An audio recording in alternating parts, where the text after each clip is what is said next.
Kailan pa ho kayo hindi nakakita o nabulag? Matagal na ho ba? Noong September. Nung isang taon? Oo po. Nasabi mo ba yan sa mga anak mo na may nararamdaman ka na? Opo, lahat. Pinagamot ka ba nila? Ayaw naman sila pumagamot sa akin kasi wala daw mga pera sila. Eh sabi ng isa kong anak, yung nagpapakain sa akin, Mama, tagal-tagalan mo na lang Mama kasi wala kaming ipapagamot sa'yo. Hindi ngayon Mama, hingin mo na lang sa Diyos na kunin ka na. Sabi ko gusto ko pa naman kayong makita. Nung naramdaman mo noon, nanay, nang sinabihan ka ng ganon, Ang sakit sa bibig. Naku, Diyos ko po. Sabi ko, bakit ganyan ang swerte ko? Sana mahalin man lang ako nila. Sana maawaan man lang, maawala sila sa akin.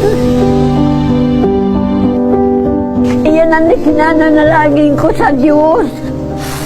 Araw at gabi, kahit kalagitnaan ng gabi.